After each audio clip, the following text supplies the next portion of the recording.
Good evening and thanks for joining us. I'm Jake Salvi. And I'm Chris Hicks. Welcome to The Rundown, the #1 rated sports show by absolutely everyone. Let's kick off with some Siena sports. This past Saturday, Siena traveled to Lewisburg, Pennsylvania to take on Bucknell in an attempt to end the Saints' 4-game losing streak. After starting the season with a 3-0 start, the Saints looked to be a team reborn. However, they were quickly brought back down to earth. Bucknell in a similar position to Siena, sitting 4-4 before Saturday. Right from tip-off, the game was back and forth between the teams until the end of the first half when Siena would go on a 14-2 run in the last 7 minutes. After that, the Saints didn't look back, making their first 5 shots after the half, and carrying that momentum out to a 71-58 win where Siena only trailed for 23 seconds. And with that, the losing streak has come to an end, thanks to Siena's big three of Major Freeman, Justice Schultz, and Brendan Coyle, putting up 54 points combined, as well as their team putting up their best defensive performance of the season, lining up a season low of 58 points. A dominant display on both sides of the ball. And Siena women's basketball had a game to open up the month of December. On Sunday, the Saints welcomed UMass to the UHY Center. It's been no secret that this team has been struggling with injuries all season, but they were forced to play with only 6 active players in the game. The game started off slowly, with the first quarter only providing 15 points, UMass leading 10-5. After that, the game became more open as the points started to rack up. However, the Saints would still enter the half down 26-20. Entering the second half, the Saints were really showing their fight as they would put up 37 points to close out an impressive comeback victory, 57-53. Teresa Sapala grabbed a season best, putting up 21 points on the night. On top of that, freshman Anaya Hooker left the court playing all 40 minutes and a career high of 13 points. The Saints' next game will be the Albany Cup today. Make sure to show up and show out for your Saints at the UHY Center at 2 p.m. That's all we have this week for Siena Sports. But the rundown, Steve Jones and Nicolette Cass sit down Cole Hellert and Jen McClintock. Nicolette, Steve, take it away. Thanks, Jake and Chris. I'm here with Steve today. Steve, who do we have for interviews? Well, today we have Cole and Jen, a pair of our grad student athletes here, a part of the Siena family. Cole, we'll start with you. You and I have known each other for a long time now, and as everybody knows, you play soccer here at Siena. What drew you to soccer at a young age? Honestly, it was the first sport that my mom signed me up for because when I was a kid, I had a lot of energy and usually was running around the house and causing scenes and mayhem and causing her headaches. So that was the sport that she decided was going to calm me down the most. And so she initially signed me up, and I just kind of ran with it ever since. I played like a couple of different sports growing up, but soccer was the one I kind of was the best at naturally. So I gravitated toward it. Wonderful, wonderful. So, Jen, how did you get into cross country? So originally, I was actually a competitive gymnast for a very long time. I don't really have any hand-eye coordination skills, so sports that didn't really involve that were kind of my forte. And then it basically started because of like the middle school mile. You go and run, and my coaches kept trying to recruit me for the track team, and I was like, no, I'm busy with gymnastics. And then I got too tall for gymnastics, and it kind of became a safety hazard. So then I was like, you know what? They've always tried to recruit me for track. Like, I might as well try it. And I had a lot of friends that were doing it as well. So. Oh, that's exciting. Yeah. Do you miss gymnastics? I do. It's weird because I was just talking with one of my friends, because I spent so much of my life like tumbling and being upside down. I like get random urges to just like walk around on my hands and things like that. It's a very strange feeling, but it's just something that I like to do every once in a while. That's funny. Can you still like do tricks like from when you were a gymnast? I can. I can't do a lot of it because I haven't done it in so long, but it's all muscle memory, so I'm sure if I like went back to it, I could go and tumble on the floor if I wanted to. Maybe one day. Maybe one day. So, Cole, you grew up in Virginia. What did you do for fun? And you talked about you played multiple sports as a kid. Basically anything active. I played obviously a lot of soccer, basketball, flag football was something that I really enjoyed. My first initial goal was to be a professional football player. Obviously didn't work out that way. My mom also really did not like the idea of me playing football, so everything worked out as she wanted, I guess. Other than that, I stuck to school. You know, I was always trying my best academically. And yeah, I always say sports and just being outside were my childhood and what I did for fun. So did you play all 4 years of varsity, or did you play some JV, or what was your high school experience like? Interesting. So I played freshman and sophomore year on varsity, and then I decided actually to take off my junior year to focus solely on college recruiting and going to ID camps, and just focusing on the college recruiting process in general. So I took my junior year off from high school soccer, and then I came back senior year. But in Virginia, we have our high school season in the spring. I know it's like different around the US, but we have our high school season in the spring. And it just so happened that in the spring of 2020, the COVID really started to pick up. So I actually didn't get to play my senior year. But yeah, 2 years of varsity and then 1 year off, and then what would have been a third year of varsity.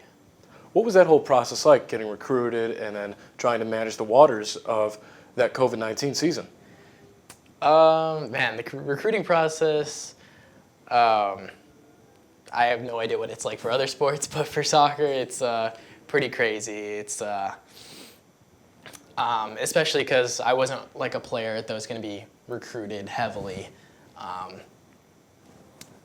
just based on prior play. You know, I wasn't a guy that was like super standout. Like there are some guys who have. As soon as they're eligible to be recruited, they have 10 offers waiting for them, but that just wasn't me. So I had to really work the emails, attend a lot of camps, try to get exposure as much as I could. But I actually really appreciate that because I think it got me out of my comfort zone a little bit. I was forced to go out of my way to try to make connections, network, and talk to as many coaches as I can, and also like get advice on what I could do to be better, because a lot of the time the feedback I was receiving was, you're not a fit for our program. So then how do I take that positively and say, okay, well, can I get some advice for how I can be a fit for a different program? So lots and lots of emails, lots and lots of camps and travel, and eventually found my way here. What was your recruitment process like? So in track, it's a little different. We don't have camps, so it's not like we can go and show off to college coaches. They actually will come to you. So you could be in New York, we do sections, and so they'll come. Section 2 in New York is the section that I'm from, is the most heavily recruited section out of New York because it's the best section for running. So there's national champions. My high school team was state champions almost every single year. The Saratoga girls won the national championship in cross country 3 years in a row. So the college coaches come to us, and it's basically like you just have to go out there. It could be a random dual meet, and you have to just hope that there's someone there watching. My recruiting was a little bit different because I joined track so late. I joined when my first season was outdoor as a 9th grader. And typically in running, you start in middle school. So you have like a whole database of times. So we use different websites called Mile Split, TFers, things like that. And every single race that you've ever run, your time's listed on there. So recruiting is just a numbers game. And with that, your junior year is then your most important year because it's kind of the year that you develop the most as a runner. And that was the year that I ended up having my first hip surgery. So I kind of had to do what Cole had to do and kind of sell myself to college coaches because a lot of them, once they saw that I was having hip surgery, they kind of backed away. They were like, your times are great, but we don't want anything to do with that. So Siena actually was the last school that I looked at. It was not someplace that I thought I was going to want to be because it was so close to home for me. Mm-hmm. But originally when I came here, the coach that I had was my summer coach in high school. So I was lucky enough to have that relationship with him already that I found Siena was my home after all, after going through all of my trials of different schools and things like that. So it was tough, but it's definitely like a interesting process because it's all just a numbers game. Mm-hmm. So, speaking of your first hip surgery, tell me a little about that. So I tore and detached my labrum in my right hip. I was born with something called hip dysplasia, And along with that, I call my cool party trick, but basically I can turn both my feet all the way in. Like, I can stand with them completely parallel to each other. And I can walk like that. So that's how I learned to walk when I was born. Both my feet were turned in. I almost needed braces on my legs, but they ended up correcting themselves. But along with that, I had hip dysplasia and just my hips are set within my body incorrectly. So I developed this thing called an impingement, which basically tears the labrum that you have inside your hip. And your labrum is like a good way to describe it is a suction cup to keep your femur head into your hip socket. And so I completely tore it and detached it. So my femur was kind of just hanging out. Oh. Yeah, it wasn't very fun. Yeah. They think because of my genetic condition and then gymnastics on top of it, I detached it. And then running, it's pretty common to tear your labrums running. So then I tore it once I started running. So then I had to get surgery and fix the impingement and reattach my labrum. How did the recovery process affect you?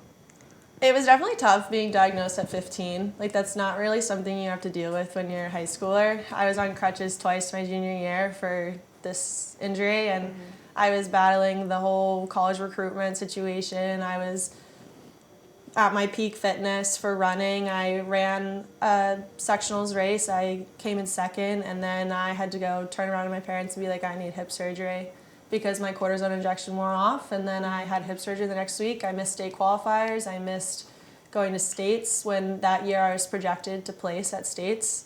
So it was definitely a tough mental battle, but I definitely think it lended itself to my college career because eventually I knew exactly what I wanted to do and how to get there, and I was grateful for every opportunity I had. So it made it it made it a little nicer. Yeah. It was a tough time to go through, but it makes me grateful for everything that I'm allowed to do. Having to go through a second labrum surgery in your college career, how is that for you? The second one was definitely a tough hit because I knew it was coming. I was just kind of praying that it wouldn't happen while I was a college athlete, but it did, and I ended up tearing my left one when I was a junior here at Siena. So I tore it my junior outdoor right before the season started, and then I proceeded to compete my entire junior year with a torn labrum, which was okay. I made a MAC final. I was placing in the MAC. I was going to regionals. I was racing really well, but you can only sustain that for so long. Sure. So then the September of my senior year, I had my second hip surgery, and I was lucky enough that I had already gone through it once, and like I said earlier with gymnastics, it's a muscle memory thing, and my surgeon said to me, he was like, your body's already been through this once, so it knows how to heal itself. So I was lucky in a way that I ended up getting cleared earlier than I was supposed to. I started running at, I think, 9.5 or 10 weeks when I wasn't supposed to be running until about 12 or 13 weeks. So that was definitely a crazy whirlwind for me, but I set my mind to my rehab and I did it, and I knew that I had already done it prior to this, so I was like, it is not fun, but it will be easy because I've already done it once. Yeah. And I think that's around the same time you and I met too. Yeah. Was when you were going through that, so I saw all the stages of grief. Stages of grief is a great way to put it. Yeah. Definitely a great way to put it. It's not fun, but you end up getting through the other side. Yeah. So Cole, you were not originally a recruit by Coach Brito. You came in during that summer of 2020. You want to tell us a little bit about that transition process? Yeah, I mean, Coach Brito didn't recruit me, but I feel very fortunate that he kind of allowed me to stay on because he could have very easily have said, you're not part of my plans, we're going to take the program in a different direction, you have to find a new program. So before he was appointed the coach, you have this idea of who you're playing for. Like the guy I've been talking to for the past year, he's going to be my coach, and then all of a sudden you get an email, and then all of that's thrown up into the air. But yeah, I honestly thought the transition was, for me at least, I thought it was easier than maybe for others who had played a year or two, or maybe even 3 under the previous coach, because I hadn't actually played any games or really any practices with the old coach, Coach Markovich. I thought the process was, like, while it was uncomfortable in a sense, it wasn't as bad as I think, or it wasn't as difficult as it was maybe for other players who had gotten accustomed to a certain style of play and then completely had to change up, like, their style. So. Well, thank you guys both so much. We really appreciate your time here on the Rundown. Thank you guys. Thank you for your amazing stories. We had a great time. Thank you for having us. Of course. Maggie, Matt, and Joe, back to you guys. Good afternoon, everyone, and welcome inside the debate room. Joe Lemery, Matt Coloma, Stephen Jones, I'm Maggie Miller. We have some NBA Cup predictions to weigh on in just a few short minutes, but let's start some things off with some Thursday night football. This week, the Packers traveled to Detroit to take on the Lions at Ford Field. These two renewed their rivalry and gave us a shootout that finished with Jake Bates kicking a game-winning field goal to secure a 34-31 victory over their NFC North rivals. Now, Matt, what is your takeaway from the play of these two teams last night that resulted in this thriller? Well, I think the Lions are the best team in the NFC. I think that's, been decided, right? We all can agree on that. My main takeaway was what happened to the Packers pass rush last night. I know they're a little banged up, but one sack, like, you give Jared Goff time to work in that pocket, he's going to, cut up your defense. He threw the ball 41 times last night, only missed on 9. He spread the ball around 5 different, the Lions had 6 players with 5 or more receptions last night. He did a good job getting the ball out. That one mistake he made was the interception, targeting Tim Patrick on that slant. But either way, that was a hospital pass, so he was probably better off that it was intercepted. So outside of that Goff interception, the Lions' offensive line and Goff were perfect. Yeah, for me, it really came down to the 3rd and 4th down efficiency, right? 3rd down, 7 of 15. 4th down, 4 of 5. They converted. Dan Campbell is gutsy, and there's a lot of controversy around these calls for Dan Campbell. Should he make them, should he not? They're outstanding. And you know what? They haven't lost a game since week 1 to the Tampa Bay Buccaneers. Coach of the year, in my eyes, it's not even close. Maybe Mike Tomlin close by, but he is night and day ahead of the crowd. Aaron Glenn and Ben Johnson, 2 of the most outstanding coordinators in the National Football League, clearly going to be head coaching favorites after this season. I just think the Detroit Lions are clicking on all cylinders, on pace to get that 1 seed, and really it only seems like Philly is in the way of them. Let's talk about Ben Johnson, right? Ben Johnson had job offers. He could have gone and been a successful coach anywhere else. He stays. He's still Dan Campbell's right-hand man on offense, and look how it played out. We saw 2 top 5 offenses do battle last night, right? Look what happened. Absolute shootout. And you talk about Jake Bates. Let's show him some love, right? Overall, perfect from field goals, perfect for extra points. He is a key reason why, we don't talk about it a lot, but a key reason why the Lions won that football game last night. So, moving on to Sunday, the Seattle Seahawks ventured down to the desert to face the Arizona Cardinals. Only 1 game separates the Seahawks and the Cardinals for first place in the NFC West. With a win by the Cardinals Sunday, they would be tied for first place with Seattle. So, Joe, what do the Seahawks need to get through the tough road win in Arizona's biggest game of the year? Yeah, I really think it comes down to not turning the ball over, right? And Geno Smith is 2nd in the NFL in interceptions. So something's got to give, right? I think Geno's had a lot of clutch moments this year. Obviously, he hasn't been that player that he's been the past 2 seasons, but I just don't trust him right now. I think he's going to make some mistakes. I think he may turn the ball over 1 or 2 times. And, the Cardinals are at home.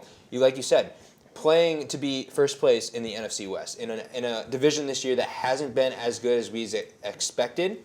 And I want to see what's going to happen with Kyler Murray and Marvin Harrison Jr., right? That chemistry hasn't necessarily been what I've been looking for this year, especially, I understand that Harrison is a rookie, but I want to see that connection going early in this game. And if they can get it going early, especially with the Cardinals being home, I like them in this game. Joe, do you remember what we talked about a couple weeks ago? We talked about how the biggest issue with the Seahawks was that O-line. I just want to read you something. Past couple of weeks, the Cardinals have been absolutely destroying teams' offensive lines. Since week 9, 6 sacks, 3 sacks, then they had the bye week 11, 5 sacks, 5 sacks. They had 5 sacks against Seattle week 12, and now they're matching up against this offensive line again. I don't see the Seahawks winning this game if they can't protect Geno Smith, because a big part of Geno Smith's turnover issues this year has been that offensive line. The offensive line has not been shore up at all. It's led to Kenneth Walker seeing a little dip in production, and if they want any chance in this game, they're going to have to protect Geno Smith. I just got one thing to say. Can the Seahawks defense show up again in the desert, right? This isn't the 12th man. They don't have that comfortableness, right? Or comfortability, if you will, of being at home. No, they're in the desert now. A game for quite literally first place or a tie for first place. What can their defense do, and what can Kyler Murray learn from these past lessons?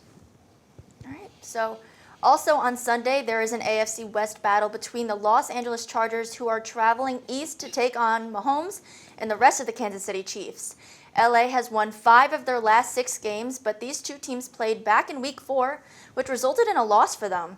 The Chiefs, who sit at 11-1, beat the Chargers in that game 17-10. Now, Steve, do you think that the Chargers have a shot to beat the Chiefs, making them 11-2? Well, this game was an absolute dogfight of a battle the last time we had one, right? In LA, Coach Harbaugh trying to just outcoach Andy Reid. He wasn't able to. But round 2 now in Kansas City has a chance to do so. I mean, that game overall was summarized by an awful Rashee Rice injury that derailed a lot of the Kansas City wideout plans for the season. They've rebounded. It's not the same, but they rebounded. So far, it's been pretty good. What can the Chargers secondary do to improve that? They owned Atlanta and Kirk Cousins last week. What can they do to really clamp down on Travis Kelce, Xavier Worthy, DeAndre Hopkins, and Patrick Mahomes this weekend? I think the biggest thing they're going to have to do is play their brand of football, right? I mean, they are a Pittsburgh Steeler, old-school football team. I really like this Chargers team, actually. Justin Herbert has been amazing this year. They just got to play through the defense, and they got to keep the ball on the ground, keep the ball out of Mahomes' hands. I think that's how you got to beat the Chiefs this year. Yeah, I really like the Chargers this year, too. I think they have a shot to give the Chiefs a run for their money. Look, Dobbins out, being on IR, it's going to hurt them a little bit. Harbaugh, first off, I love what Jim Harbaugh has been doing for this squad. Been so much better for Justin Herbert in his development. Not that Herbert needed much development, right? We all understand that Herbert is a sensational quarterback. He's got that all-star potential.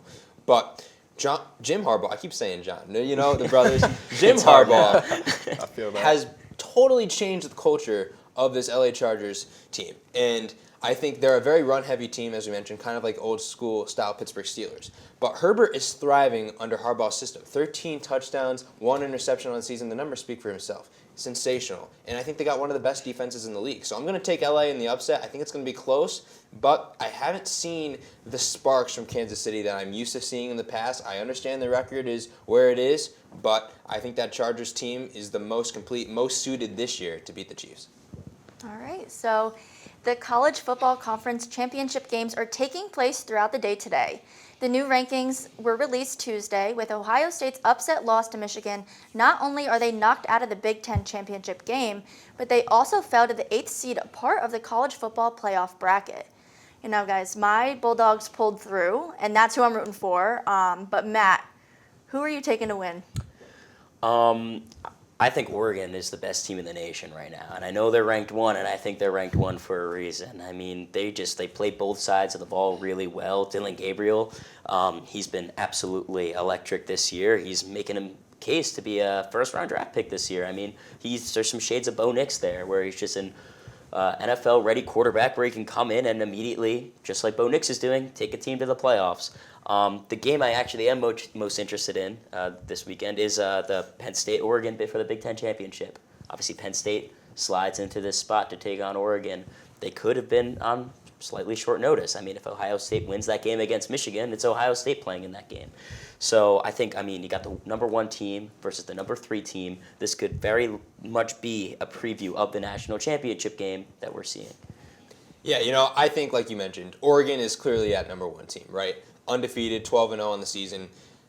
Got to be the front runners for the college football playoff. Texas is right there as well. I think Quinn Ewers, Arch Manning, they have a dual-headed monster at quarterback. So if something goes wrong, one of them can step in. I'm not worried about that. I think Texas actually has the most complete team in football, in college football. And there's a few other teams, though, that are scary. I think Notre Dame is a team that has looked so red hot since that upset loss to Northern Illinois.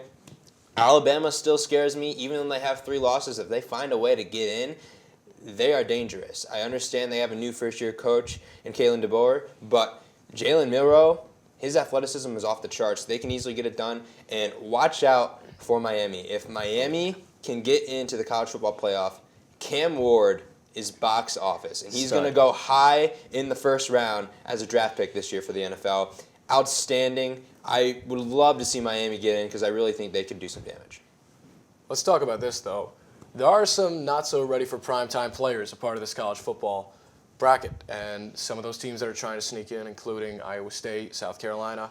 I don't know, maybe even Indiana too. I don't know if they can go toe for toe with Notre Dame and South Bend, or possibly go play Oregon if they get that upset. Go play Penn State possibly too. Also, in the SEC, let's talk about this for a minute to piggyback off of Georgia. If Texas wins, that win will impact Notre Dame, Tennessee, and also hurt Alabama because Georgia will still be lingering in that area where they can knock out Alabama by pushing every other team down, but also that Texas win will help, not hurt, a lot of other teams in that playoff. All right, so the NBA Cup quarterfinal bracket has been unveiled. To start things off in the West, the Oklahoma City Thunder will be playing the Dallas Mavericks on Tuesday at 9:30 p.m. on TNT. Also in the West, the Golden State Warriors and Houston Rockets will also face off on Wednesday at 9:30 p.m. on TNT. Now, Joe, who are you picking to win on the West side? Yeah, so for the West, I think Mavs Thunder is going to be a close one. I'm going to go with the Thunder here. Look, Shai Gilgeous-Alexander, right? MVP candidate, averaging 50% from the field. Incredible player. This young kid is just absolutely leading this Thunder team. They're 2.5 games above in the lead in the West for first place. And you also got Jalen Daniels, J-Dub. He's been doing his thing, keeps getting better year after year, all-star caliber player. And they've been doing this all without Chet Holmgren, right? Chet Holmgren being that number 2 guy for SGA. And I just think Oklahoma has a special, young, talented team. For Dallas, right, Kyrie's having an all-star caliber season. They're 3rd in the West. And it's obvious they're dangerous when Luka and Kyrie are both on. And when they're both playing at their best on the floor, they can beat any team at any given night. However, I think the Thunder are going to pull that one off. As for the Warriors and Rockets, look, Rockets 2nd in the West. They've surprised a lot of teams this year. They have that young, talented core. Jalen Green is special, 19 points a game. He's an ascending star. Sengun, we know what he can bring. Really talented big.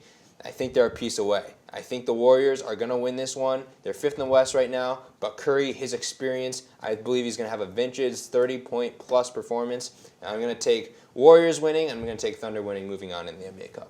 All right. So moving on to the East, the Orlando Magic will travel to Milwaukee to take on the Bucks on Tuesday at 7 p.m. on TNT. Now, Matt, who do you have advancing to the semifinals in this game? I mean, it's got to be Milwaukee. I mean, Atlanta, they are known for their upsets. That kind of seems like every win they get, right, is an upset. They're always beating better competition, and they're always losing to these middling teams. The Bucks just went on a 7-game win streak, and I know they just lost to actually Atlanta. But sorry, we're talking about the Magic right now. I don't know why I brought up Atlanta. I'm gonna bring it back to the Magic then. The Magic just lost to the Knicks pretty bad. I mean, same point I'm gonna make here. They're without Banchero. Antetokounmpo is just the best player on these two teams. I know the coaching's terrible. I know the Bucks just, that 7-game win streak was just snapped by the Hawks. But yeah, I think Milwaukee's gonna take this one. They're just the better team. All right, so lastly, the Atlanta Hawks will travel to the Big Apple to play the New York Knicks on Wednesday at 7 p.m. on ESPN. So, Steven, we all know you're a big Knicks fan, but do you think they're advancing? I do, and I've got 2 things to back that up. Number 1, Karl Anthony Towns and Jalen Brunson are averaging 25-plus points a game for the first time since a duo since Shaq and Kobe. And number 2, the last time Trae Young decided to identify himself as the king of Broadway, it didn't end so well. It turned into a blowout win, and the Knicks have had his number since. Yeah. So I also want to ask you guys really quickly, a little bit of a yay or nay on the NBA Cup. What are your thoughts? Look, I love the NBA Cup, right? I think it's an opportunity for these players, for these teams, to kind of make things interesting, right? We don't have a lot of opportunities for exciting games in the NBA. It's a longer season, so the early portion of the season isn't as entertaining. This makes it entertaining, and it's a great marketing concept for these teams. Owners gotta love it. I think it's great for fans. All right, perfect. Well, this is the end of this semester's episode of The Rundown. I want to give a huge thank you to Jake, Chris, and Nicolette, who turned to the big 22 on Friday.